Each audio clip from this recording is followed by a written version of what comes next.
Hello and welcome to Flashback, a UCP Productions. The games you loved, the stories you forgot. And it's me, RGT, for episode 2 of this new show. And I am joined again, and you know who it's going to be. That's them dulcet northern tones, that lovely Lincolnshire voice, the CEO, the main man, Kevin the Costner. unofficial. Oh, it's you, George. Sorry, I was introducing someone else. Nah, it's George from UCP. How you doing, my man?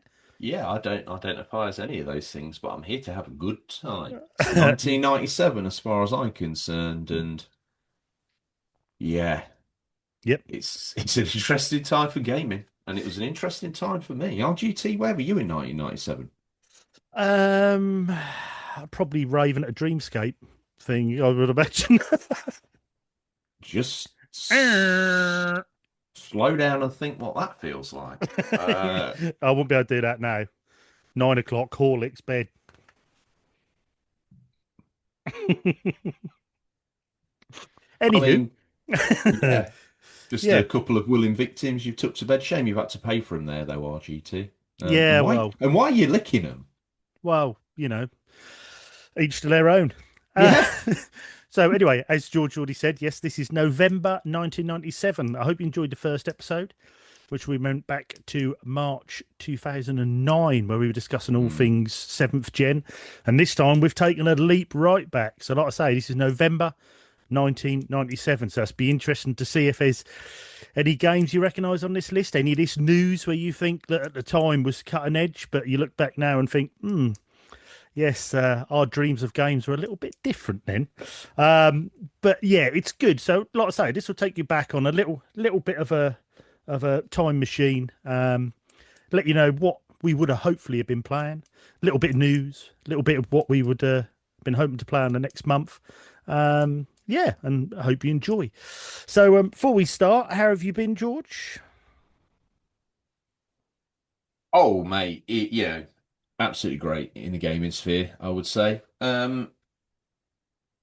One thing I was thinking though, uh, we did 2009 episode one, and I managed to almost get myself back there time travel wise. Mm, And one thing that's been a little bit concerning to me is 1997 was a little bit of a deeper dive in the grey matter than I expected it to be. yeah. And it's a little bit cloudy and it's a little bit sort of washed across with a little bit more nostalgia. Instead of sort of clinical detail, I just sort of like snippets of games and windows of like, oh, was I playing that then? Um, we've corralled some games together to discuss that were kind of hot in that moment, and I was playing these in that moment, but you know, I obviously I've played some of them more recently, so I'm sort of more aware of the game and the levels and different bits and bobs. But some of these ones, and I think back to my memory of what was I doing in '97, and Mm. it's starting to get a bit foggy, Yeah, RGT. I'm with you on that. It's quite a few of the games I recognise when we bring them up, what we would have probably been playing. But even so, it's at that stage, 97, where I'd known, I knew I've played it, but very hazy on what the game was Oh, actually like. yeah. Um, but And for, and and mate, the PS1 has yellowed almost as much as my skin in that time frame. And the poor old girl's probably upside down with all the sort of mods that you had to do to get it yeah, working. I remember around sort of 1997, I think it was, that now I can't quite draw the line, but I had a pretty much a launch PS1 or PlayStation as it was called at the time, because that's the other thing that makes me laugh, because the PS1 came out and we all of a sudden this naming convention sort of dropped up, but that was called PlayStation and we just mm, accepted it. And this thing broke on me. Obviously, there was a lot of these things happening. I was initially having to turn the console upside down. There wasn't really any internet, so it was just all sort of word of mouth or just desperation in a teenage boy's bedroom, really, so he could play a bit of Die Hard trilogy, probably. So, yeah, the PS1 is, I was there day and date, as I say, but it was around this time that I think I actually sold my PlayStation 1 to my boss, who, so I could get some money together for a lad's holiday. So Make of that what you will.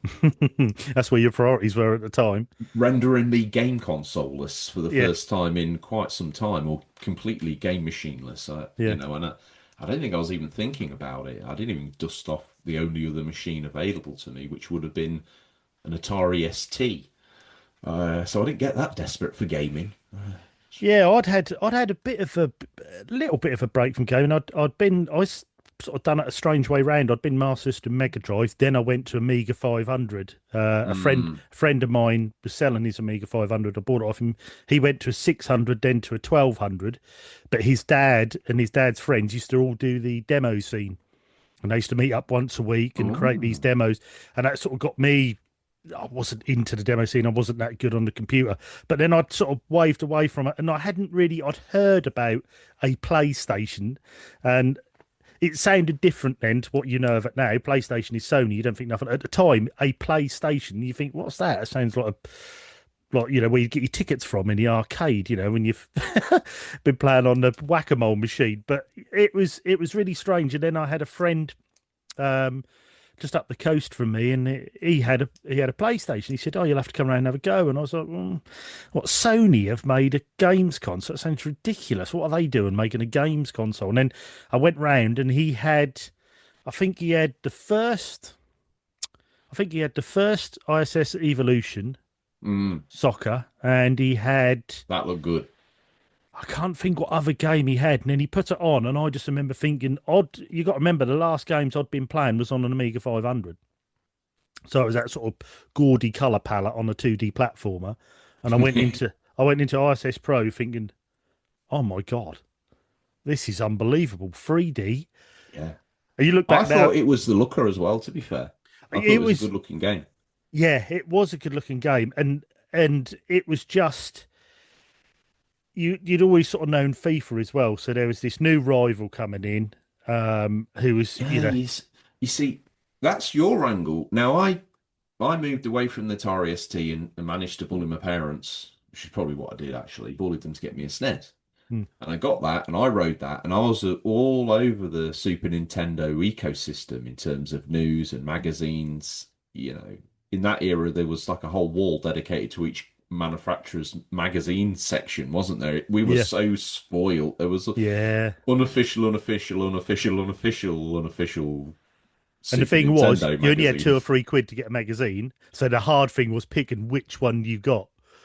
That, always. yeah, And I nowadays normally you went just with the just one. one I normally went with the one that told me the lies I wanted to hear, basically. Yeah, that one with that real fake screenshot. Yeah, exactly that. Just exactly what I didn't need to see, but also what I wanted. Um so I was all over the whole sort of because as a SNES owner, you felt like a little bit on the back foot because you didn't have a CD add-on as Yeah. per se.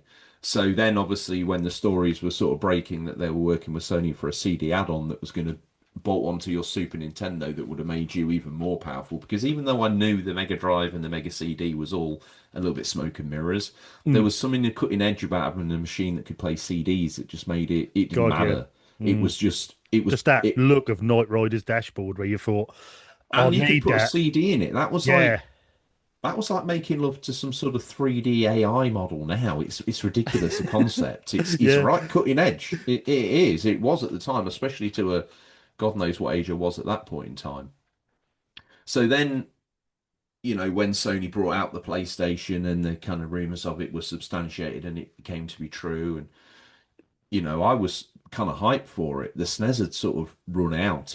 Kind of it kind of filled the hole I wanted in terms of wanting a console, but the games, the kind of maturity of the games that I've been playing on Atari ST, simulators, more heavy, more adult themes per se. I'm not saying Kombat's not an adult theme, but PC or home computers, Amiga ST, they had storylines that you and concepts that were not available. A little bit like the PC indie scene Mm, now. mm. Um, and consoles were very locked off, so you always got like a very locked off, straight down the line 2D platformer. But then the PlayStation was coming through with kind of PC ports and Transport Tycoon and Doom and Wipeout. And although Wipeout was basically just another racing game, the combination of the graphics, the design, um, that's been much talked about. I'm not gonna waste any time on it now. And the publicity campaign that went with it Yeah, that was the thing. was, That was the thing when it get people like Chemical Brothers and people like that to yeah. do tracks, and then So stick a kiosk in a nightclub, and exactly that. yeah, So then a pretentious young youth who wanted to be cool thought getting a PlayStation and sitting in his bedroom was the fast track to getting a girlfriend, probably. Unfortunately, far from it. Uh, and there you find yourself. So the PlayStation to me it wasn't an alien concept. It was one I was quite excited by. Bizarrely, I tell you what was an alien concept, considering the penetration Sega had in the marketplace to this time. The Saturn yeah. passed me by like a ship in the night.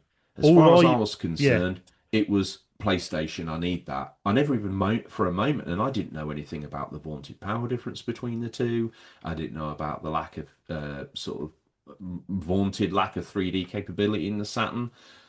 I didn't even really know it existed. And here's me, who'd previously looked with envious eyes across at the Mega Drive sort of Master System class with the bigger boys, and thought, I need a bit of that. So I don't quite not know it what was was going on with yeah. Sega. I mean, I've said this story before on Unofficial Controller podcast, but I'd had operation at the time. My then girlfriend, she bought me a PlayStation after me enjoying it around a friend's house, and she got me a pack with Cool Borders and Gran Turismo in, and that Gran Turismo was, if you've come from an Amiga and playing Jeff Crammond and things like that, F1 Grand Prix, and then um, you go to playing Gran Turismo, the difference is unbelievable. And I put Oh, hundreds of hours in dude. that, and I love Yeah. that. But and obviously the N64 came out. Um, I had maybe one or two friends who had an N64, but because we weren't really into specs at the time, that was just, well, that's a cartridge. That's so last year. We're on disc, so you didn't even think nothing of it. I had to go on a couple of N64s, but their argument was it was 64-bit. Our argument was that we had discs. But the Saturn, I knew there was a Sega Saturn, but at no time did I ever see one for sale. Did I ever see an advert, or did I know anyone who had one? It's only since I've been into collecting that I got into the Saturn and actually realised it for what the system it is. But there was no, at the time, you either had an N64, you had a PlayStation. There was no one ever thought of the Segas. It's not a conversation piece for today per se, but I only really retrospectively discovered the Saturn and bought one and got games for it and enjoyed them initially when I was, like, deep in the Dreamcast. I was like, this is great. How come I don't know about what was in between? Mm, Let me do some research. Oh, it was that. Oh yeah, of course I've heard of that. Well, I need one immediately because if the Dreamcast is banging, Saturn's got to be banging. Let's have a look at mm, some of these games. Unfortunately, no, questions at unofficialcontrollerpodcast.com. mm. But the Saturn wasn't banging. It had some interesting games and some fun games, but it looked chaotic. Yeah, I think their problem was they slipped the ball on the 3D. They were going for a real ultimate arcade machine, 2D. Last minute, someone went, "Oh, by the way, that Sony PlayStation's 3D." You what? Yeah, that's 3D. So then they tried to do a duplicate chip in, which means to develop 3D, you had to sort of develop for two separate chips, and that was all a bit of a yeah. Whereas I think Sony had made it so easy for devs. There's your devs kits. There's make it. They even done that. What was that? Net Rose was it called? Where you could Net develop a game. Eurose. Net Yeah. Rose, and they were really going hard, Sony, on it, and they were really making it as easy as possible. Get as many games on. They were one of the first ones to just literally just say, no, no, no, you don't have to bring the games through us. You know, stick your games on. Don't worry about it. We didn't need to see them. Just put the games on the system, and that just meant that sales were good. Then they undercut them with the famous 199 at the Yeah. and it was just, and I just, the Saturn was just not put across well at all. To the, like I say, I mean, I know I live fairly out in the sticks, but I never knew anyone that had one. I never knew anyone that No, spoke me about neither. them. I just knew that they existed. I don't Yeah. even, I mean, I might be wrong, but I don't even remember seeing them in the Christmas catalogues or anything. Or No, I don't remember seeing it in K's. I think there's much talk of the shadow drop of the Saturn affecting many, stockists in the US, etc., and possibly in the UK. And as a result of that, they kind of got themselves a bit blacklisted. I don't fully believe that. I can't believe that, brick and mortar stores were that aggrieved by their relationship with Sega to that point where they couldn't stomach a shadow drop and some egregious pricing, etc. It just, I don't know why it just didn't capture the zeitgeist, and I'd love to go back to the time and try and explore what their marketing strategy was because it obviously completely lost on me.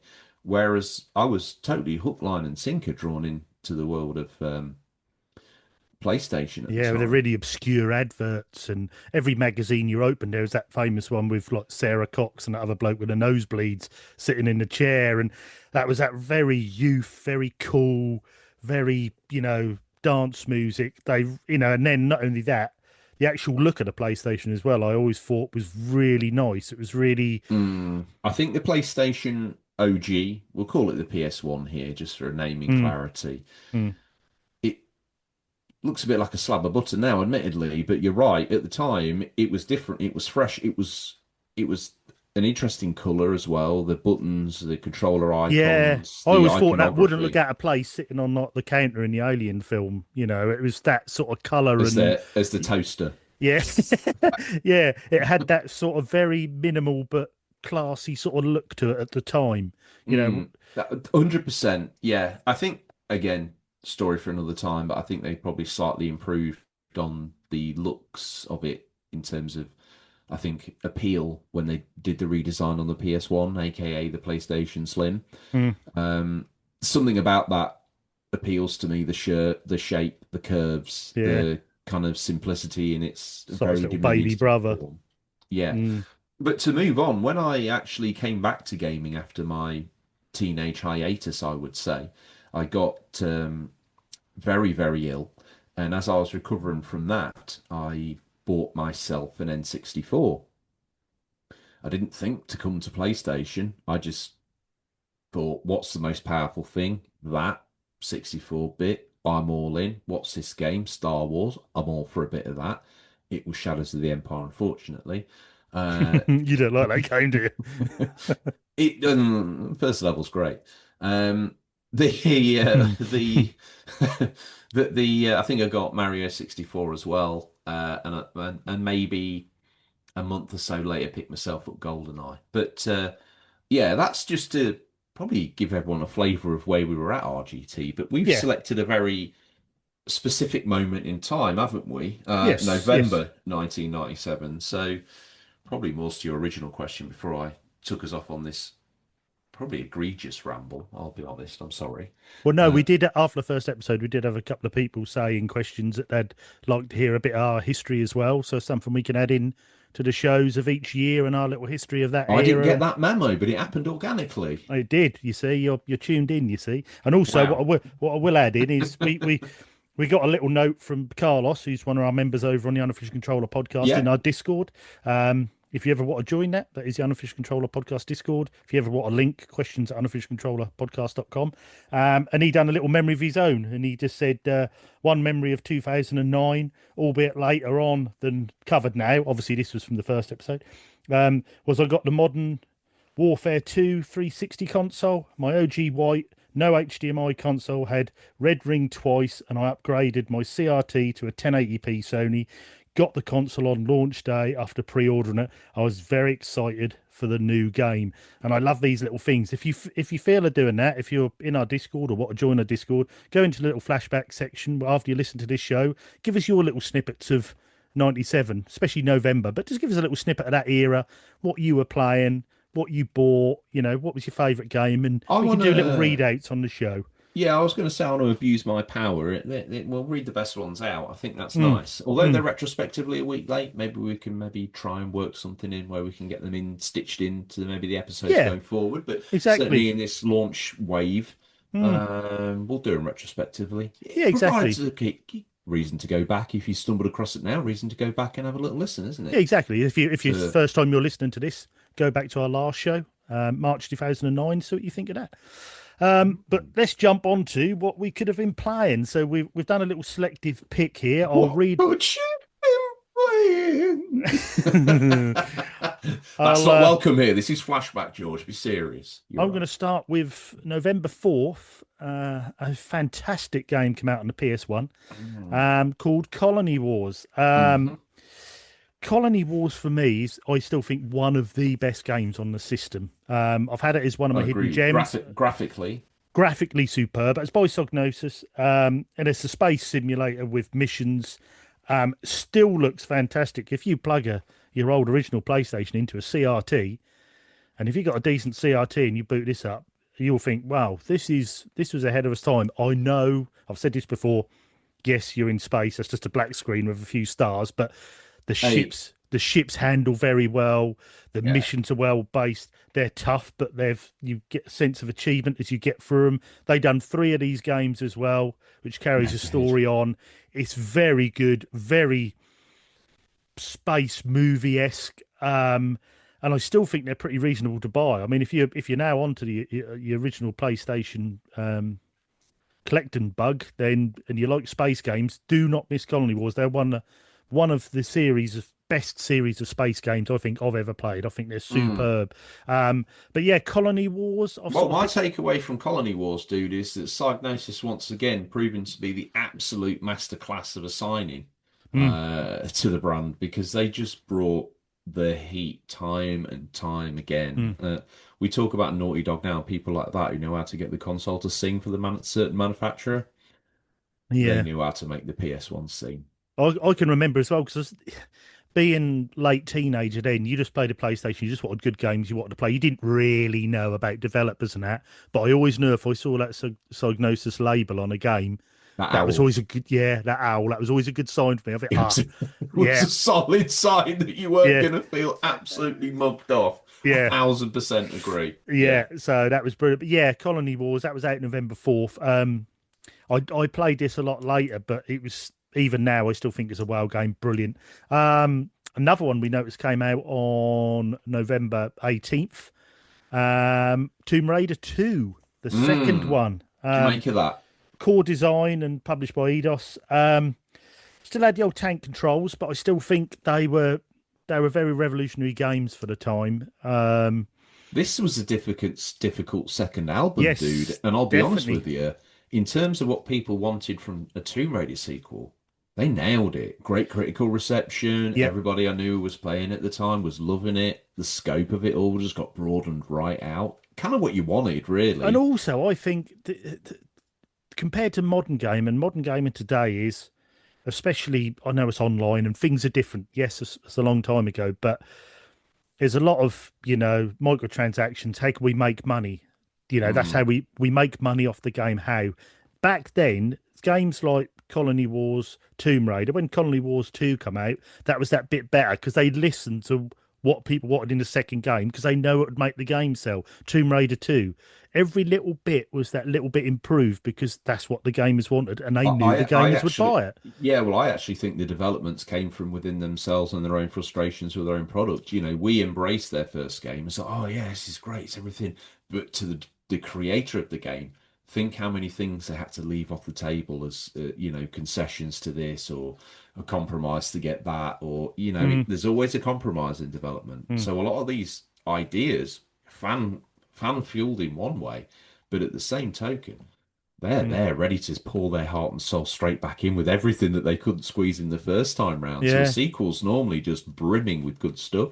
In a yeah. movie, there's no guarantee a sequel's going to knock it out of the park, but because of the evolutionary style of video games, it's annoying because I always want to go back to the first game of any series so I Mm, can be, I'm a true proficient fan of this. I've played the first one all the way through. But sometimes the first game, you're like, oh my God. But then the magic happens when you get to the sequel. You're like, right, I'm into this now, I understand it. yeah. They've taken what I liked. Obviously, sometimes they can take what you don't like and broaden that out, as I've experienced with some games more recently. It's like, I I didn't ask for this, but I guess some people did. You got to take the rough with the smooth sometimes. But yeah, Mm. Team Raider, and mate, again, we talk of the era. Sorry, I get so excited when I finally click into that zeitgeist of 1997. I'm there. But you think about, I mean, not fully at her powers in terms of market sort of recognition. But at this point, mate, Lara Croft getting everywhere. Yeah, and yeah, she was on everything from Lucasade bottles to posters. To FHM, right? Yeah, yeah, Or whatever it was that she was yeah. in. But I, yeah, but I remember going back to the gameplay, saying to my daughter, who's she's now come up for 21, and I said to her, I show her Tomb Raider, the first one, and she was like, "Oh my god, that looks terrible." I said, "Yeah, but remember to put this in comparison, how big this game was, and Tomb Raider 2, even more so, was we'd come from playing 2D games." I said, side scrollers, we could only go left or right. There was the odd faux 3D sort of game that tried it, and that was either one mm, frame per second or it was just effects to make you feel like you were 3D, like a dungeon 1000%. crawler with just Yeah. the Sonic letterbox. 3D. Yeah, So this was our first time of going into a 3D world, and I said, "You got to remember." And then she sort of went, "Oh, I see what you mean." I was like, "Yeah, this was the moment when I remember playing the first Tomb Raider, and at the time didn't think nothing of tank controls, but you had nothing to compare it to really, so you didn't really know." It felt like the most organic control method Yeah, to us. I did think nothing of I it. swear to it now, because we didn't know any different and we'd Yeah, come from 2D games, pushing forward felt right. yeah, yeah, didn't think nothing of It it. Yeah, did. and I said, imagine we then could turn and walk into the back, and you walk wherever you want. I know you're on a linear level, but you could just walk round and round her mansion and walk to different. But I said this was another level. This was a massive leap in gaming It really because of was. that 3D. But yeah, so Tomb Raider 2, yeah, and they smashed it out of the park with that. Is anything on there that you can remember takes your fancy there, George? Oh, absolutely, dude. Yeah. I mean, you picked out Colony Wars. I didn't play it at the time, but I've gone back and played it since, and everything I said at the top there stands. Sonic R stands out for me. Got that on the Saturn. Yep. Interesting game. I think it's made by, is it Traveller's Tales? From memory, they're the developer. Yeah, that's Uh, is that the racing one? That's sort of racing, isn't it? yeah, Yeah, infamously it's went on to make the Lego series of games, but Sonic R was it's an interesting concept. But you know, to the kids that grew up with Sonic, we were into Wipeout now. And that's very true. Actually, I've never thought of it like that. That's a so very good point. So yeah, yeah, where we were, you're going to have Sonic run around a tube of a few characters you remember, or you're going to be in an anti-gravity racing ship that's on in your local which nightclub. one's gonna have more legitimacy when your mate pops in? Mm, that's All very right. true. When you're 8, Sonic's badass. When you're 18, Sonic is not badass, no matter No, how you dress it up. Now, you could play yourself off as Kitsch Cool, but in 1997, there weren't many people no, passing themselves off as Kitsch Cool where I was no, from. no, So, definitely not. yeah, bit extreme. But you got to think from, again, going back to Sega's penetration, they really were having to now look to reawaken. You got two choices if you're a console manufacturer. You can either tap into a new audience, a bit like Nintendo, and try and dumb it down and make it, Sonic your mascot and stick that as your tent pole and raise the flag up on it every time. Or you got to go after a new audience. Mm, And I think with the Dreamcast, they probably went after a new audience, probably to try and regain their core audience. But with the Saturn, very messy implementation. Where's your new mm. audience? Where's what keeps your old school boys happy? Panzer Dragoon's not doing it. Tomb Raider 2, remember, Diddy Kong Racing was an absolute banger and a standout early N64 title And a lot of from. people say it's the better version of Mario Kart 64.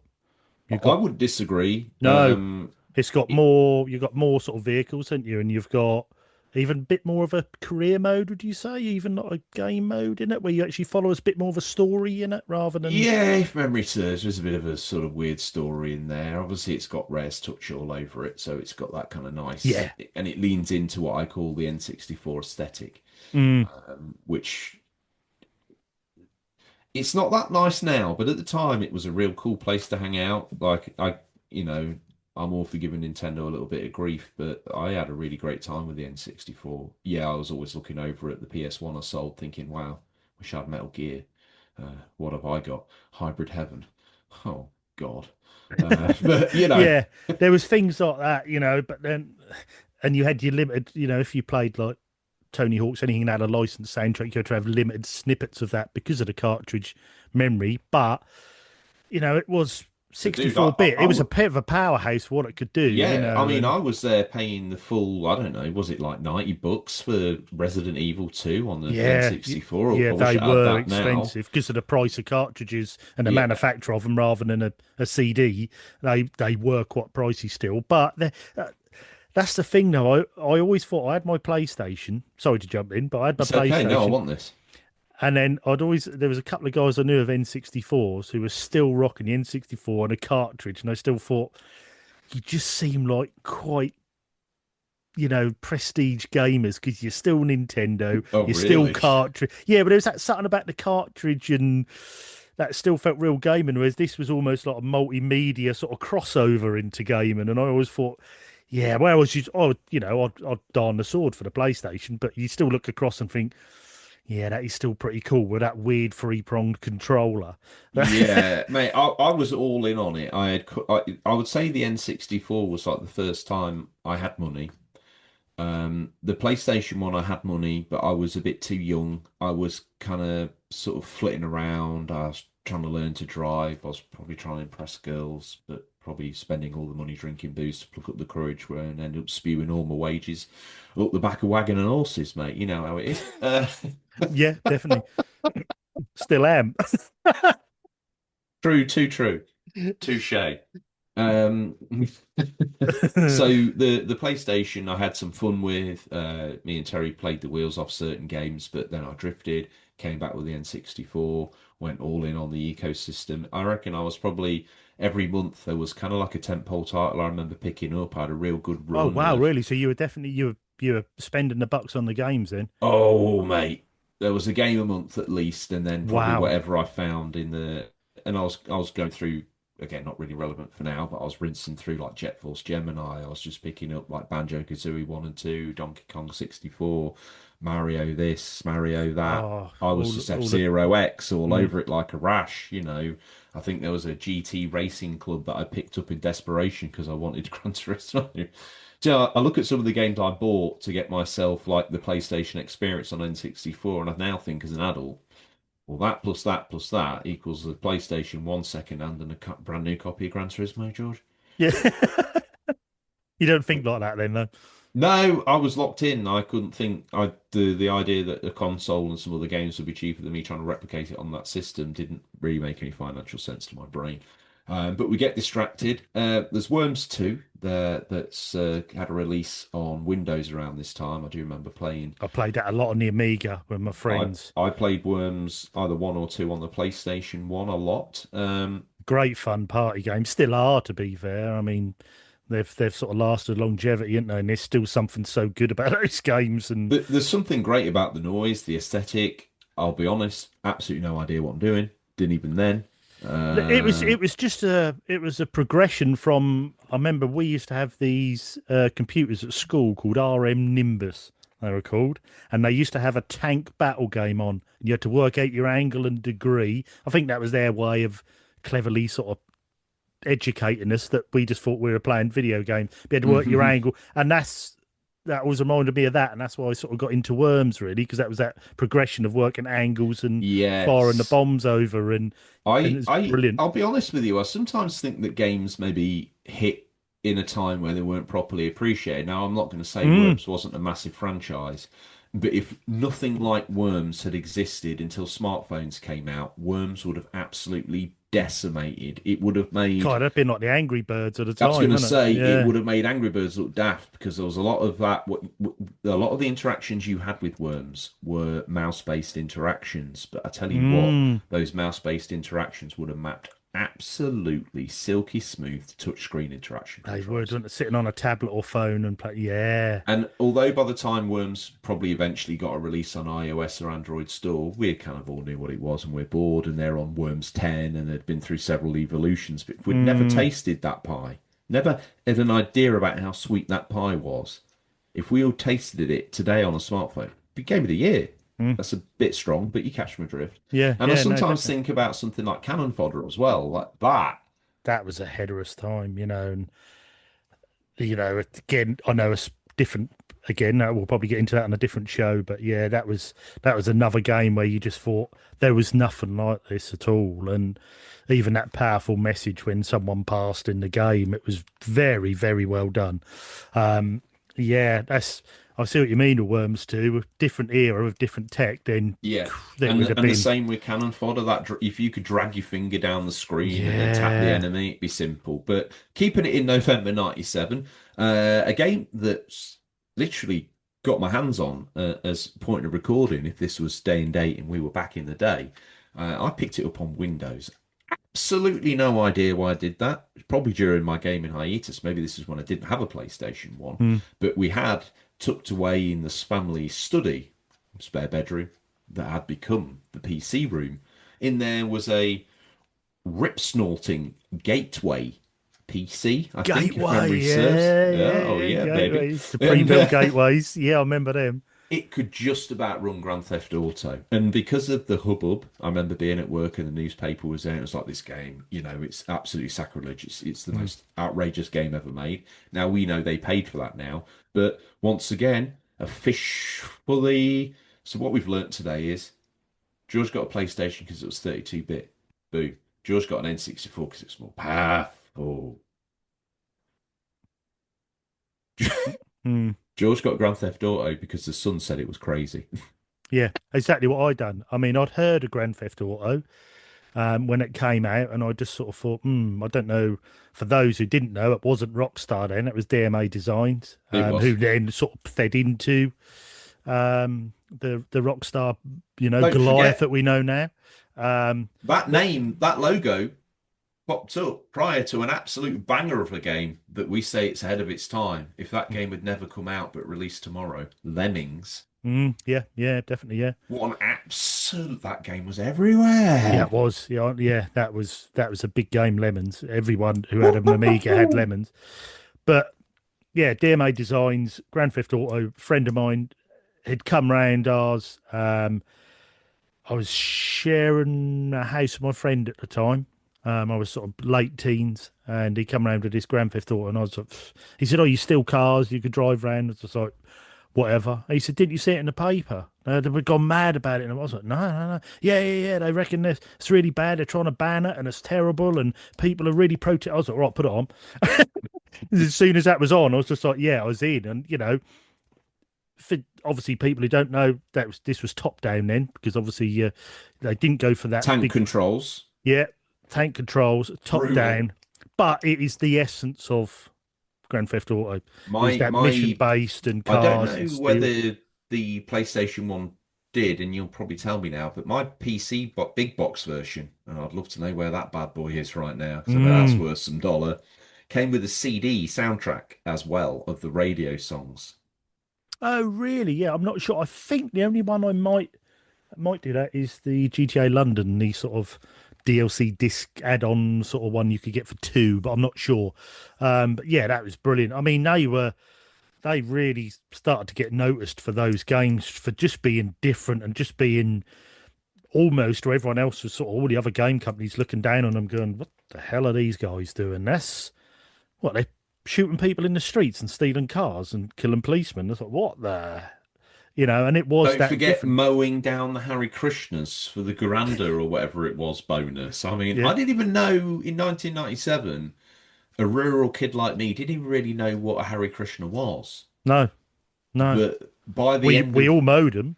yeah, by the end of 1997, I was probably right up there Yeah, for deaths yeah, of Hare Krishna people. Yeah. yeah. It was crazy, and that was just the start of the juggernaut, which is GTA. But then it was revolutionary.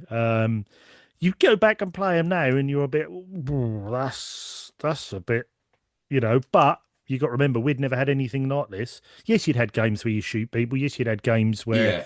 but that was that total where you I tell just you, thought you could do anything. There was not many yeah, I games. You tell had to you one follow a thing story, but that holds GTA original back is the lack of technology. And by that, mm, I don't mean the gaming technology. I mean, as soon as you can give a gaming character a mobile phone, you don't need him to report to a landline anymore.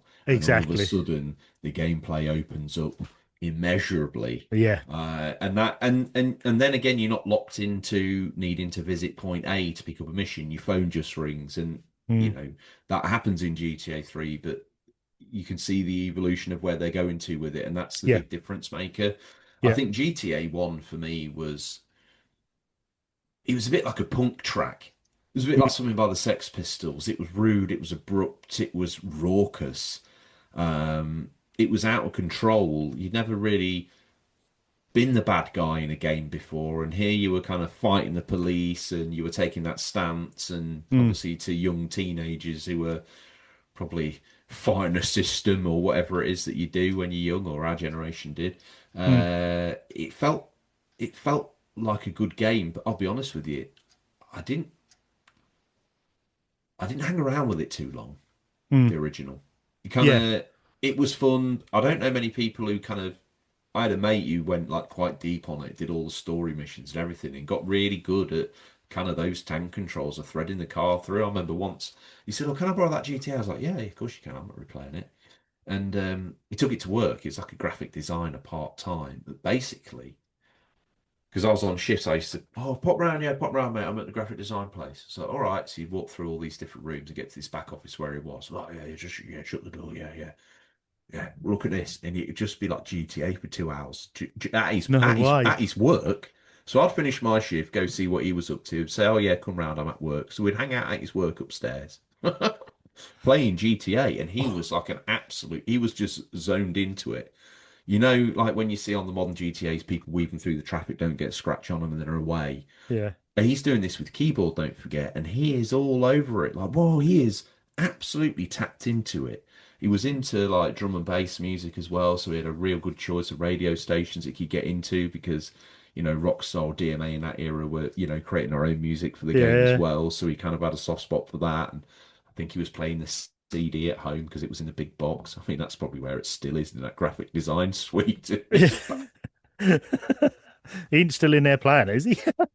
He might well be. He Yeah. might be like the best. He's probably Lawnmower Man. It's become one. He's like Yeah. the AI basis that they're building GTA 6 off, probably. But in terms of what I've been playing our GT, I mean that was a whistle stop tour. Obviously, we've got the Mighty Ray coming at the end, and there's a couple of games I'm very excited to take home with me Mm. out of his boot. But pray tell, if that's what we've been playing, Mhm. what's next? Well, next up, we've scoured the very darkest regions of all the gaming magazines to bring you this week's news. First up, I'm going to let you read this one, actually, George. We'll do a role reversal this week. So this one is this comes from Game Fan magazine with their update on Acclaim from 97 to You might need 1998. to work with me here, darling, because okay, Well, I can read it. No, no, no, no, you're no. right. Yeah, you got it. Yeah. That's a two-page one, so you have to. That's a bit of a long one, but it's quite interesting to see where Acclaim were at this current snippet in time. Okay, well, as RGT did the intro, here are the words. What do you think of when you hear the name Acclaim? A never-ending stream of mediocre movie licenses. Yep, us too. But Acclaim is fully aware of their dodgy reputation and are making a comeback attempt in the best possible way by changing their company policy from quantity to quality. By cutting back on the number of games produced, focusing more on their A-grade titles, Acclaim hope to emerge reborn as a respected and successful publisher. And if their latest lineup of titles is anything to go by, they may just pull it off. Um, a never-ending stream of mediocre movie licenses, quote unquote, Acclaim. First game out the trap, Batman and Robin on the PlayStation. A whole Bat family, George, Chris, and Alicia. Now, if memory serves, if you pause this game and look at it, it looks fantastic. It looks way ahead of its time. If you unpause it, so if you pick this game up and look on the back of the box, you probably agree with them. Hmm. If you played it, you might not. Anyway, the whole Bat family, George, Chris, and Alicia, we're not even calling them by their in-universe names, we're referring to them as their actor names, take on Mr. Freeze and Poison Ivy. Poor Uma Thurman and Arnold Schwarzenegger didn't Yeah. pay obviously enough to get in the acclaim section of this, but yeah, whatever. In this 3D graphic adventure from UK-based developer Probe Software, I just happened to glance across it. and it's shrank, but here we go. Set over 3 days in Gotham City, the game is split into two distinct sections: Die Hard Trilogy style driving bits and Tomb Raider style explorational bits. As either Batman, Robin, or Batgirl, you must explore Gotham City, 10 square kilometers big, by vehicle or by foot, discovering clues that will lead you to the supervillains and then kicking the bejesus out of them. You get all sorts of Bat gadgets to aid you in your quest, and the game runs on a real-time clock, meaning if you're not in the right place at the right time, you could miss some crucial event. Currently, the game looks great with detailed character models, including digitized faces of true to life Alicia. And true to life Alicia looks like a stroke victim. Mm. This is their own Yeah, publication about their own upcoming suite of games. yeah, Um, Looks like a stroke victim. A smooth frame rate and environment straight out of the movie. This soundtrack is based on Elliot Goldenthal's original soundtrack, Where Art Thou? Danny Elfman, and Probe has been allowed to use sound bites from the actual actors, Cool, Party, etc. But most importantly, Batman's cape moves as it ought to. Cap Right, okay, I don't know what they're writing here because I can barely get my head around the concepts of the words. Now, if only Probe could lend Sony a helping hand with Spawn. mm. All right, Acclaim. Well, I'm sure off the back of Probe's efforts. I mean, reading that as an elevator pitch, I'll be honest with you, I forget the stroke victim reference. It's, It's that's why I put this in because the way these articles are written and about their games, it's almost like they've made it sound like a journalist has written it. But it's obviously an advert sort of piece in a gaming magazine. well, they call them advertorials, don't Yeah, they? They're like editorial pieces. Okay, so that's that one game. Up next is Riven coming to the PlayStation. I don't know how many copies Mist has actually sold, but whatever the number is, it's way too many. Anyway, Riven, the sequel to Mist, is on its way, and according to Acclaim, it's going to hit PS before it hits PC. That should make quite a few people pissed. It's the style of game as it's the same style of game as Myst. It's fantasy themed, static screen, point and click, first person adventure with occasional FMV cutscenes. You can bet your life there will be oodles of puzzles to solve, and from the brief play tests that we had, it was apparent that the art and CG were the highest quality. The game comes on 5 discs and is due for release next month. I'm going to carry on because I love the way this these are is written. unreal. The way these are written is is such a time in itself. Never-ending stream of mediocre movie licenses, quote unquote. Well, it might not be a movie license, but it's a tie-in license. It's Super Motocross coming to the PlayStation. Acclaim's push into the sports market continues with new motorcycle racer Super Motocross, featuring a variety of tracks and two-player split-screen action. This title, though early, looks like it may give a VMX racing and moto racer some serious competition.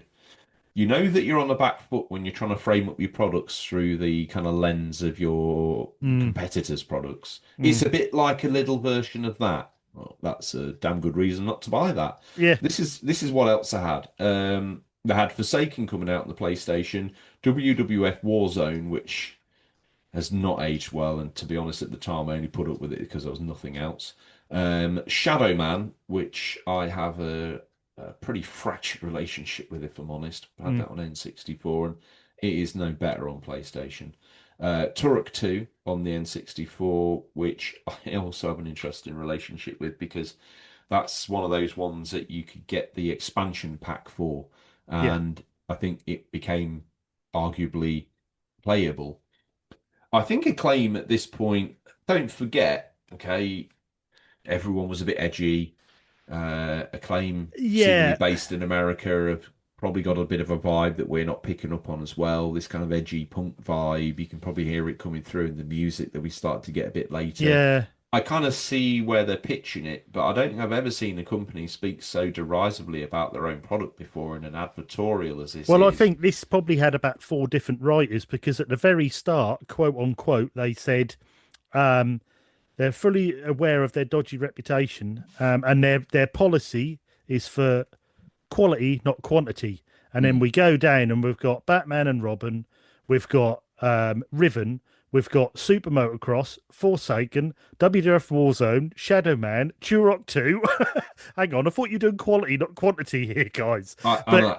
I don't know. The thing is, because of the way it's written, you got to wonder, are they well aware of this? And they're saying this, because based on the rest of the article, I think they're saying we know we're known for shit movie license tie-ins, yeah, and we know that we're known for just shoveling any old drivel out, and well, welcome to this month's this drivel. almost, yeah, it almost feels like an overspill from when we had our Crash magazines and early NES magazines and Mars System back in the day, where everyone had to be that little bit wacky and a little bit, on Mm. edge all the time. And I that's definitely feel a little bit of Mean Machines in the writing of that Acclaim exactly, advertorial. yeah. Yeah, that almost let's take the mick out of ourselves because that's a really cool thing to do.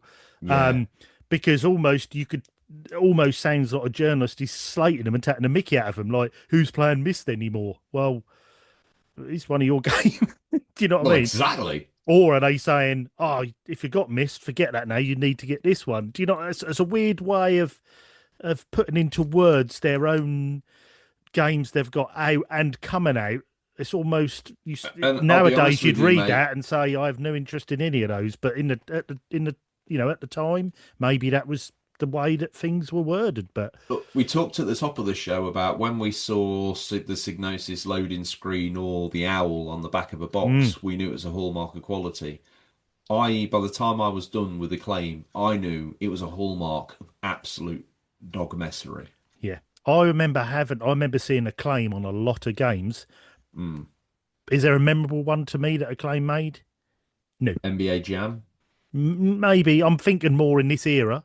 Um, Oh, absolutely not. I mean, what did they sit atop of? The EC, all those wrestling games that use the same tied engine, even though they promised it was different every time. We got ECW. I think even we got the WCW one at yeah, and I the think end. their sort of We got motocross games Team are W. similar We to got that, weren't they? They were just sort of absolute on that engine. Every time you played a new one, you're like, hang on, this is the same game again. 1000%. Just And Shadow Man yeah. was just a polygonal mess that didn't really have any design. It was very brown. It was certainly adult. It was certainly edgy. It was certainly The a idea very was cool there, but concept. But and it got remade recently, and I just thought to myself, of all the games that could be hauled from the quagmire, Shadow Man is one that you should have buried 6 foot deep.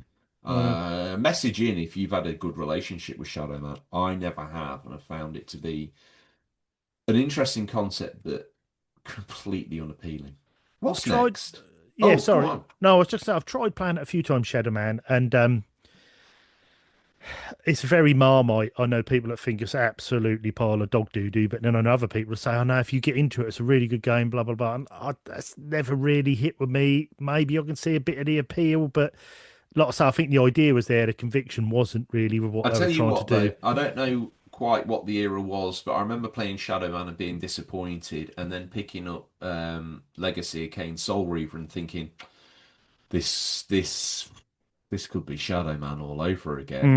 Mm, Similar-ish concept, play completely different and absolutely banging game. So I think that Shadow Man has some good ideas, but the execution is terrible. yeah, yeah, What's yeah. I next, think you're lover right. boy?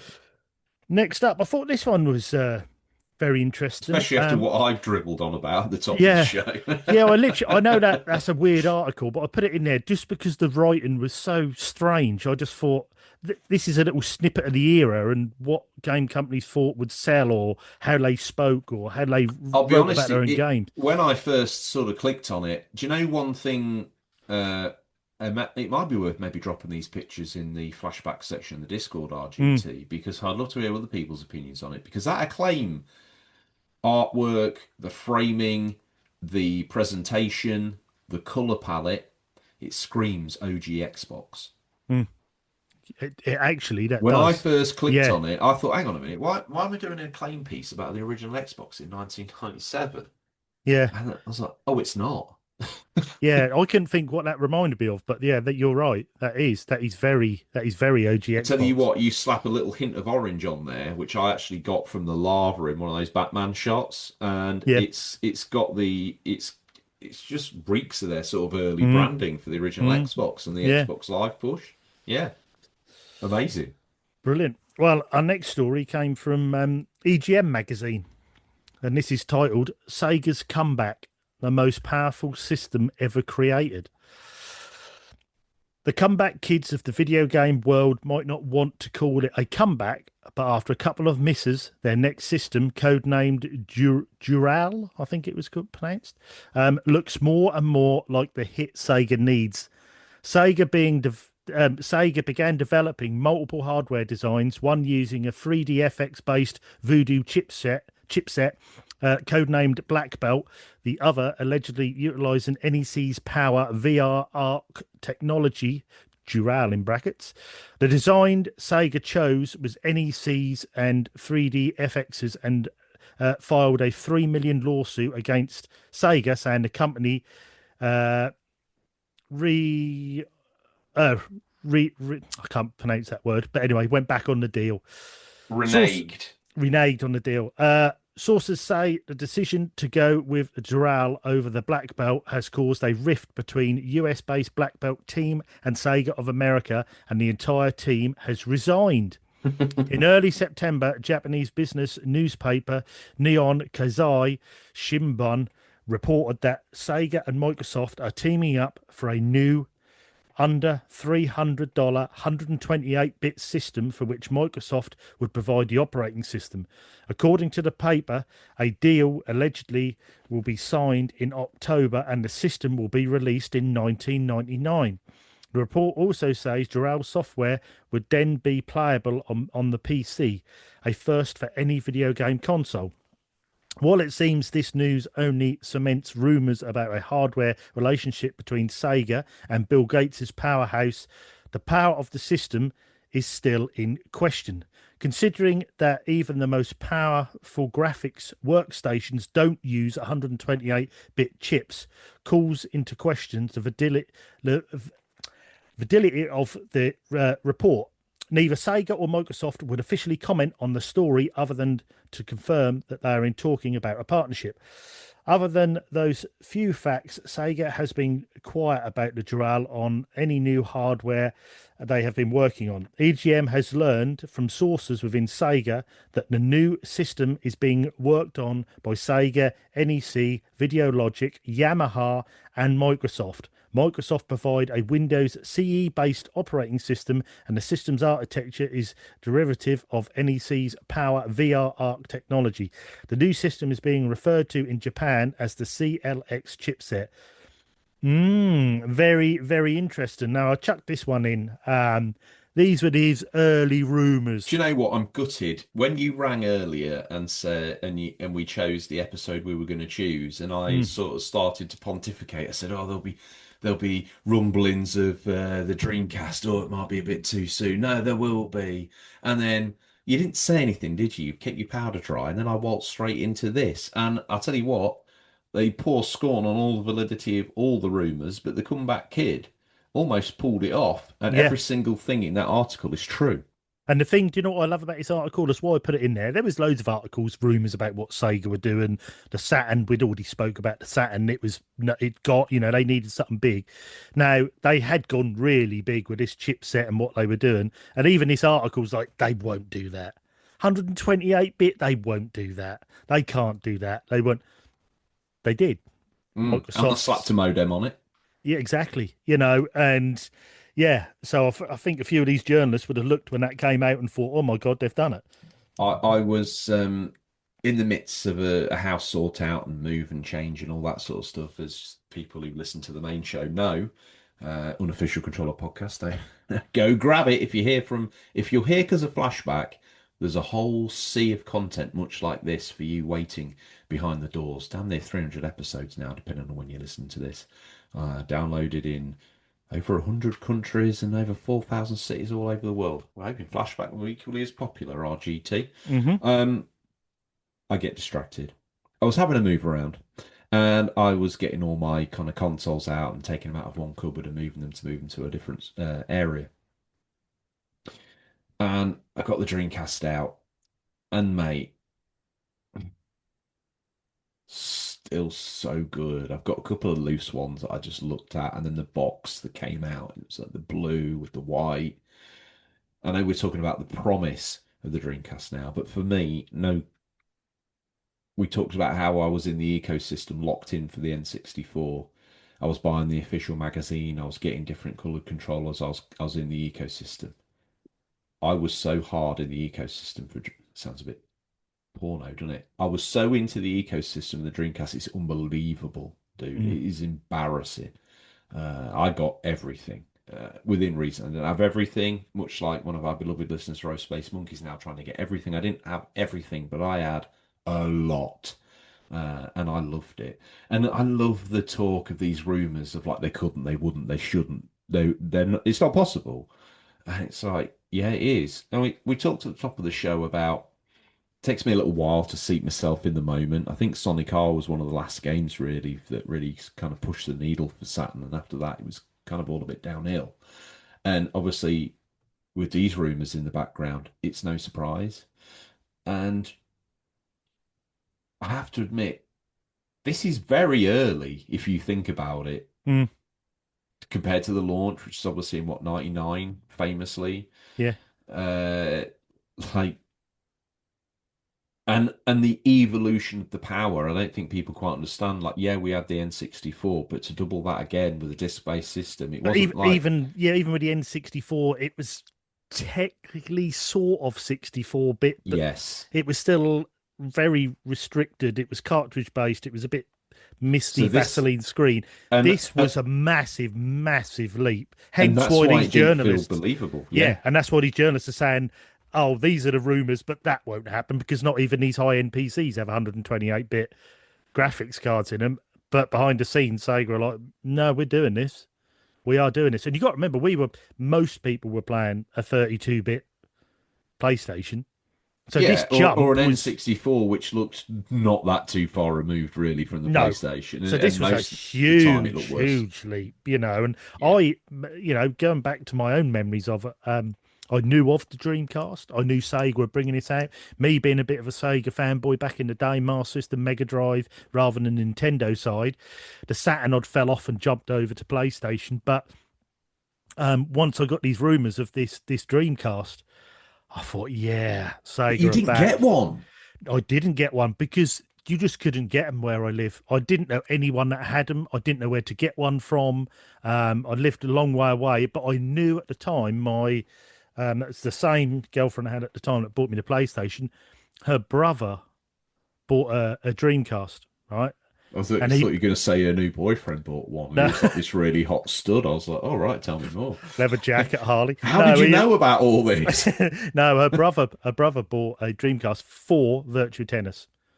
His favourite Mm, arcade game. He bought it, and I just thought, "What you bought that for? Virtual tennis? What are you on about? No one's playing mate, that virtual tennis." was. He's like, Oh, "Grab a controller, sit down," and I was just like, "This going from a PlayStation to that was yeah, like, my God, this is virtual tennis from the arcade. This is screen for screen identical," and I'm like, "This is pretty special." And it then was he's like, something else. "Fancy going fishing?" Did he With have the the rods. peril? Yeah, Mm, which I've bought in later years. I bought myself because I've got. Sega bass fishing with the rods is some of the best fun Dude, you'll have. I've It is I've I brilliant. moved three rods, two official and the Mad Cats with the little twirling nubbin. I'm Yeah, not even kidding you. yeah, yeah. It is such good The fun. display box for that Mad Catz fishing reel by for the Dreamcast is absolutely first class, by the way. I advise anyone to check it out. It comes in a cylinder, clear. Uh, I had it originally. I didn't have the official rod because the official rod wasn't available at launch for some reason. Big faux pas by Sega, but the Mad Catz was. Mm, Boom, so good. brilliant, Uh, and I know we're sort of jumping ahead a bit because obviously it was '99 when Dreamcast came out, and we're in '97, but it proves how you could see this is Sega's last hurrah because other companies were probably getting rumors. Sony, Nintendo were getting rumors thinking they're going to kill themselves if they go all in on this. If they go Well, all in with this let's. power, and it's pretty much what they've done. One But thing I want to pick up on, though, by the way, in the seeds of the Dreamcast's death, you can kind of obviously the death knell of the Dreamcast. Their games, the sequel to the games that should have been on their next machine, or maybe even on the Dreamcast, ended up coming to the Xbox. And you can see the thread of that starting here. So, like, Microsoft has literally stitched themselves into the beginning and end of the Dreamcast, and also into the end of Sega as a business, as a developer, really. So, yeah, it's interesting to see that even in the very beginning of the death throes, they were right. They were almost they're death, aren't they? With the hood up, they were. We're with the Reaper. I'll tell you what, don't worry about their mothers. Don't worry about the lawsuit. Don't worry about that sake. We'll help you out. Little pat on the back and a grin. We'll help you out. And then next thing you know, original Xbox, and there's a few of the old Metropolitan Street Racer that turns into Project Gotham, yeah. I mean, yeah, and that's why I followed it because I ended up becoming such a stan for the games that I'd loved on the Dreamcast. yeah. That then kind of left me nowhere to really go A other lot of than the people did, didn't Xbox they? to carry on enjoying those games, and then kind of ended up locked in that ecosystem, feeling kind of miserable.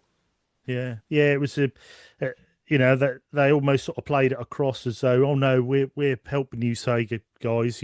Come over to Xbox. We've helped them out, although they probably hit the last nail in the coffin. But Well, I you think know, the last nail in the coffin was the PlayStation 2's DVD drive. I'll be honest yeah, with you. yeah, yeah, My Sony stabbed them deep in the gut, and then Microsoft laid them down and took their wallet. See you in a yeah, bit. yeah, yeah, yeah. Last bit of news, RGT. You ready for this?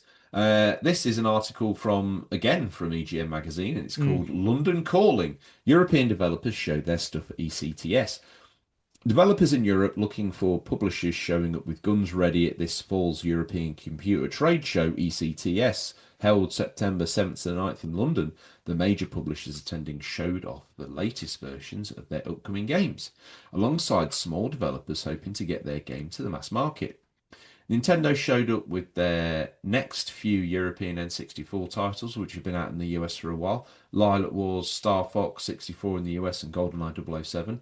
Sony showed attendees their latest, including Rapid Racer, uh, Blasto, Armored Core, Steel Reigns, NHL Face Off, 98, Broken Sword 2, Everybody's Golf, a Japanese manga style golf game, that'll go nowhere, Cooler Quest, and Medieval.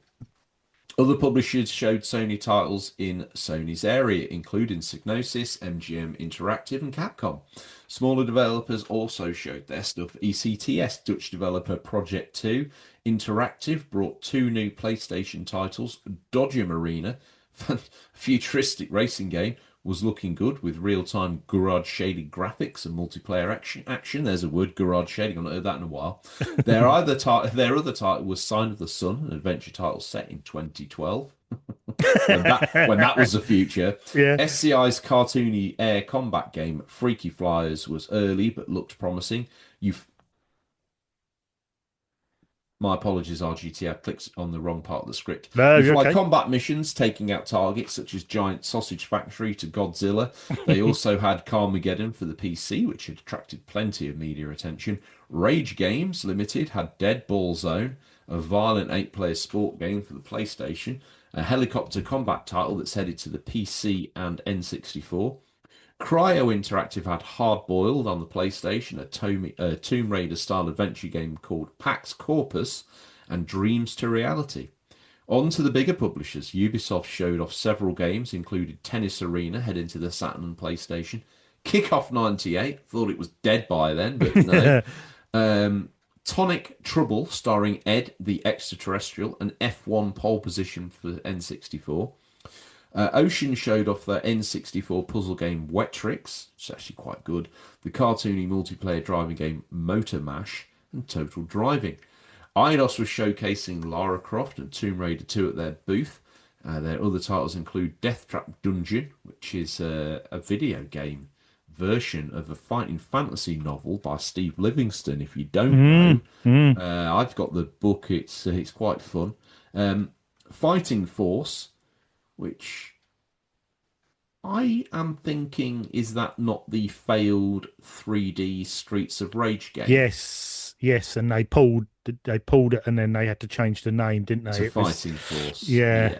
Yeah. Thank God they didn't put Streets of Rage on it. God, Although yeah. on the Dreamcast never capitalized on any of Sega's history, where they Mm, could have done. It's a shame. Anyway, Fighting Force, Ninja World League Soccer, and Lunatic, Lunatik. Gamers in the US can expect to see some of these titles picked up by publishers in 1998. That's an interesting. So you go show your wares in the hope that someone's going to scoop you up and publish your game. yeah. And also, I think the thing that I found interesting with this article, one, that's good to see what we were expecting. Now there were these old games, but we were waiting for these then. But also, Nintendo was still in that phase of everything had to go through them. Everything had to go Hmm. on their cartridges, and whereas Sony had literally just sent dev kits to everyone, make games. You ain't got to go through us. Stick it on the system. And so even when you get to the start of that, when you read out and it says Nintendo shoe off Lilac Wars hashtag, Star Fox and GoldenEye. And then it says Sony shoe, Rapid Racer, Blasto, Armored Core, Steel Rack, because it was just so open for them to have all these people making and made Yeah, it so easy for them. one argument I'd say for that is Lilac Wars and GoldenEye, absolute bangers Yes, definitely. that are etched into the very history of video gaming. Hmm. Whereas Rapid Racer, Blasto, Armored Core, you could argue, Steel Rain, Yeah, NHL Face Off 98, Broken Sword 2, you could argue, Everybody's Golf, you could argue, Cool Request, maybe, Medieval, yes. But there's a lot of tat in there. there is, but I think it was very you had that option as the first time where even Sega back in the day, you bought a Master System, you had a generic box on every game because it was through them, it was their system, their games. But this was sort of one of the first times you'd really seen, yeah, we'll make the PlayStation, you stick the games on it. Do you know what I mean? And that really opened it up. Yes, there would be tat there, but there was so many different new developers that formed through this early PlayStation that was, seeing all these games come through, and also things like they're shouting about Fighting Force, which I mean was absolutely bloody terrible. But back then you didn't In the know, did you? world of then, Fighting Force probably didn't seem like such a bad idea, but Mm. ultimately terrible. Yeah, I think also because, like we said, that was meant to have been, as far as we know, community corrections if we're wrong, it should have been that 3D Streets of Rage. But something like Streets of Rage is really good because it's 2D. You Mm. make it 3D so that in technically, I think at the time 3D was new, so they just thought, well, if we take old IPs, make them 3D, that'd be brilliant. Not necessarily because you're forgetting what was good about the game.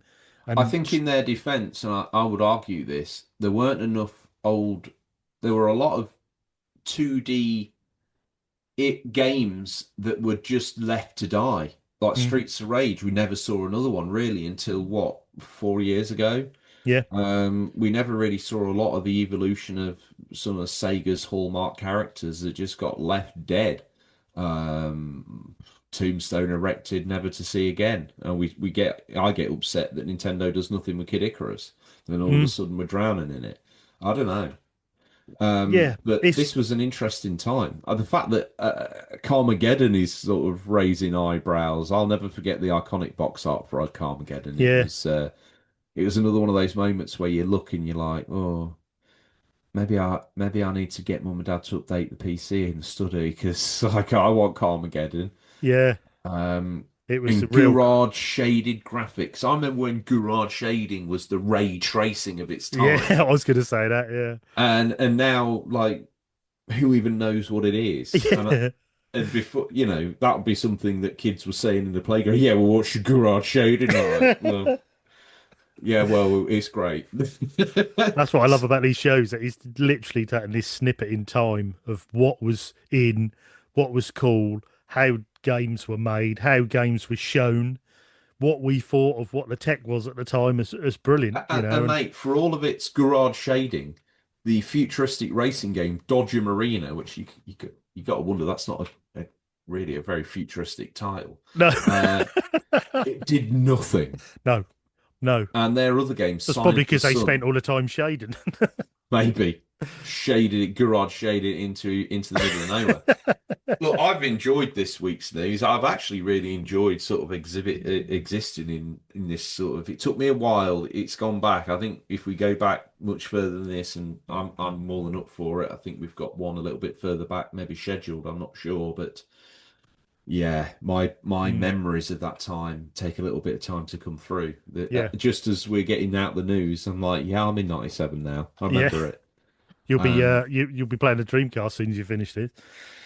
Well, off the back of the last episode of Flashback, I was all over the PSP and GTA 4. Yeah. So, yeah, it looks like. Well, that's yeah. So that's our news wrapped up for this week. I hope you enjoyed those little snippets. If there's anything you liked or any memories you'd like to share, go into the flashback area of our unofficial controller podcast Discord. Drop some little bits in there, or games you played, or memories you had, or systems you had, or any little tidbits or stories, and we'll pick a few out and read out on the following week's show. But now it's time for what we call Stingray's Boot. What's nestled between some counterfeit nappies and a dodgy copy for Battle for Endor comes the new releases for December 2007. So we'd go through here and we're going to have a little look. And if you've not heard the show before, we have a little look here and to see, I wonder what we would have picked. What would we be playing at this era?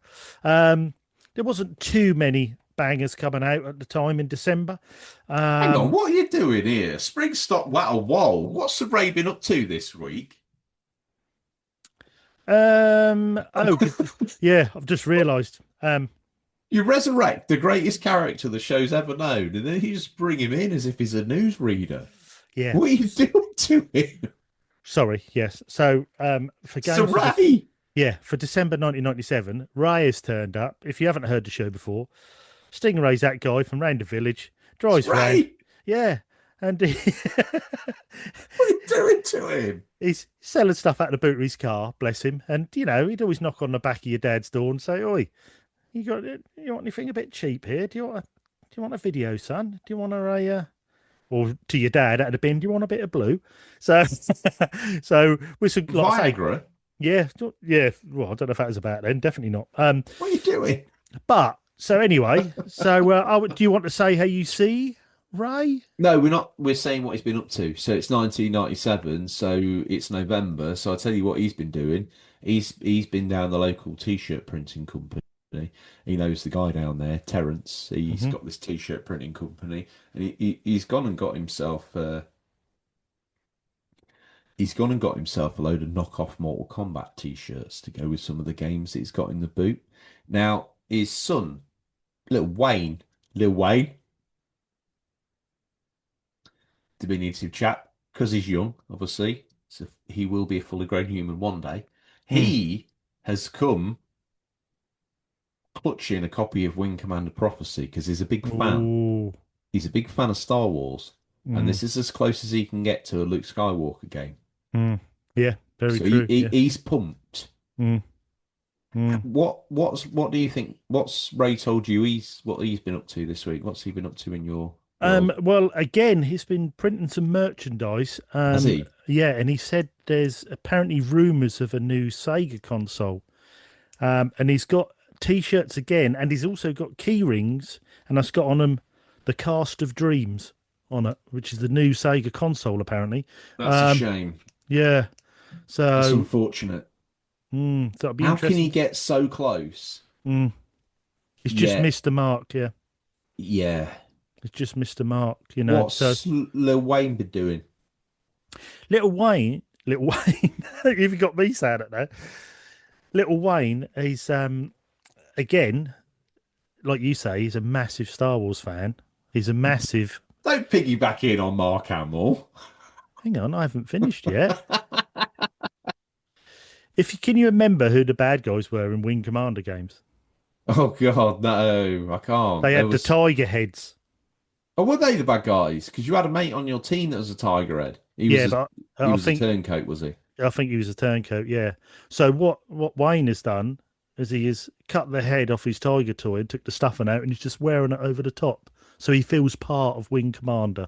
It looks I'm like glad that that's what you said because I thought you were going to tell me he's hollowed out the village cat.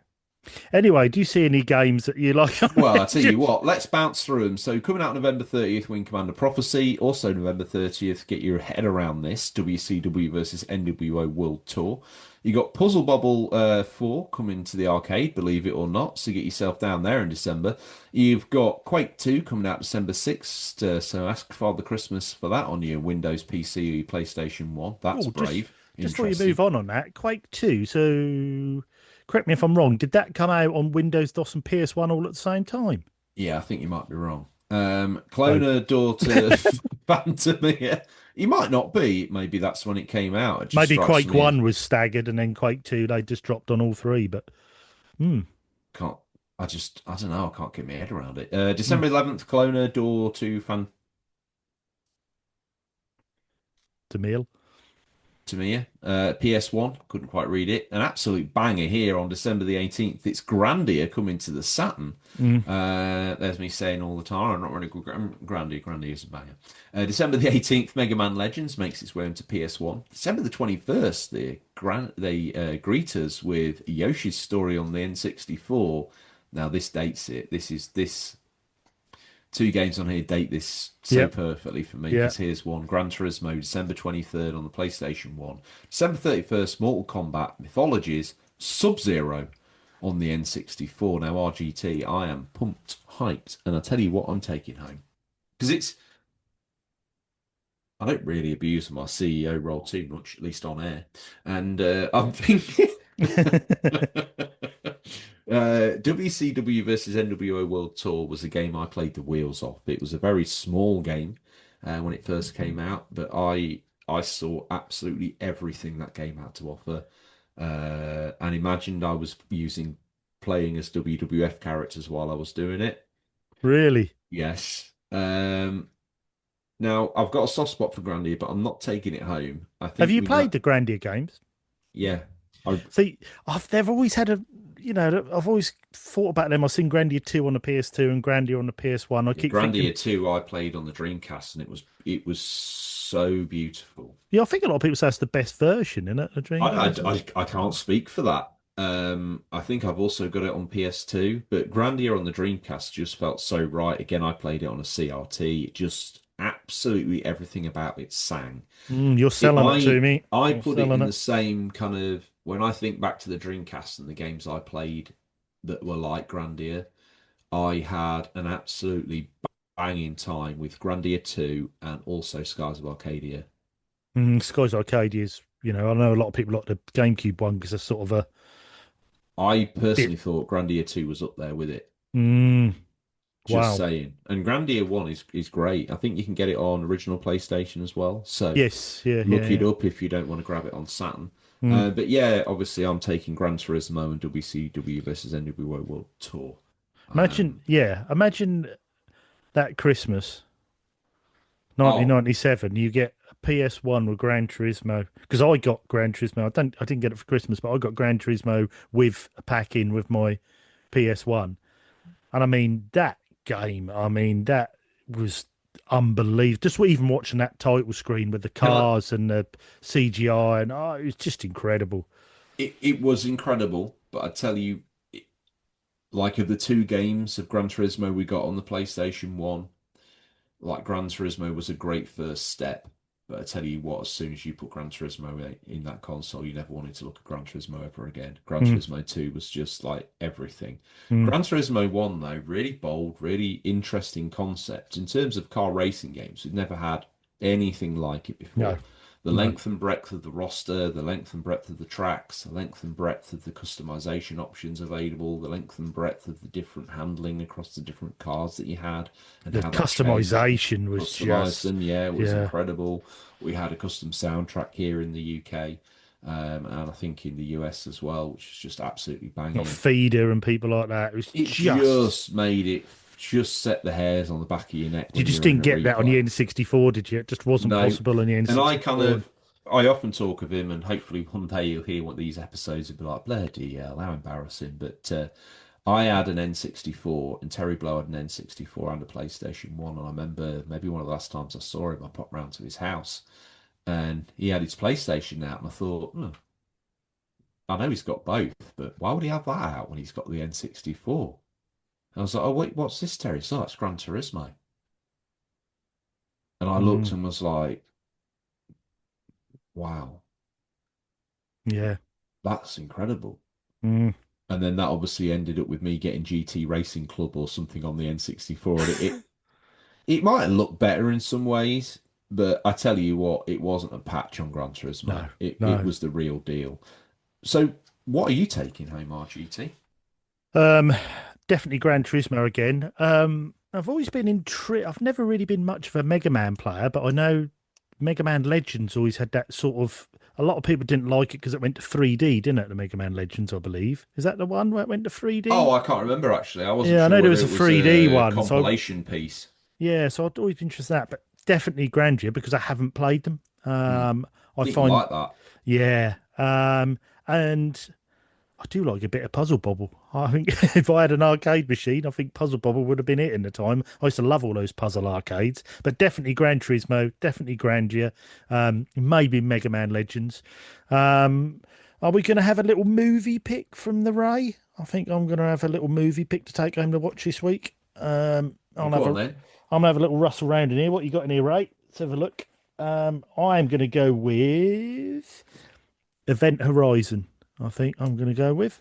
Interesting choice. Mm. Well, it's approaching Christmas in the era and in real life.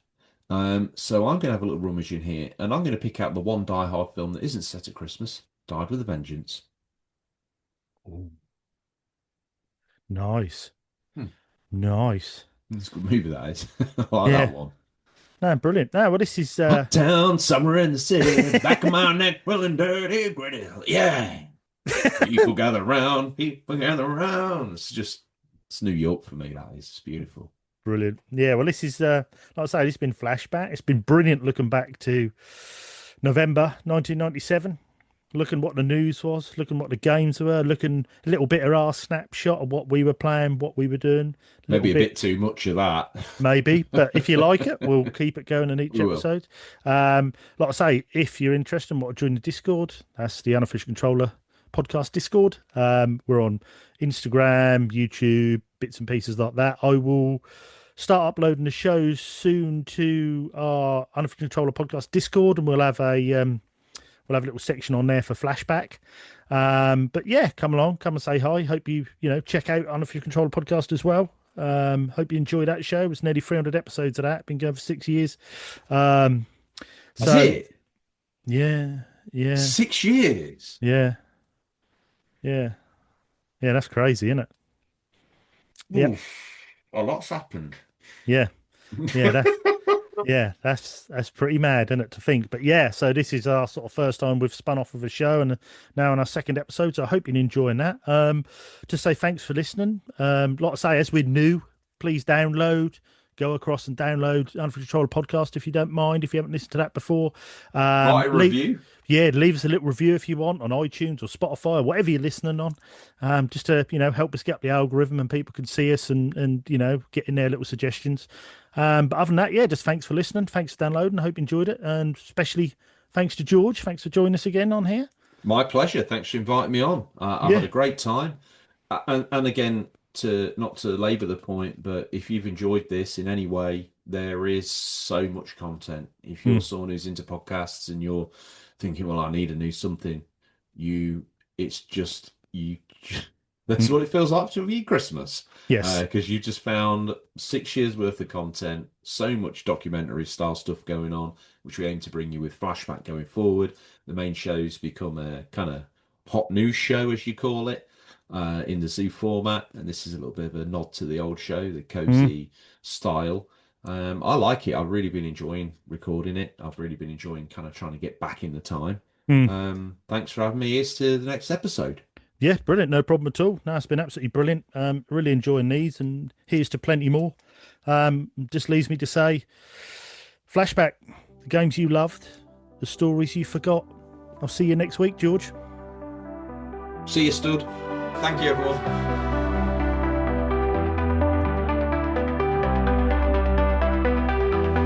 Fly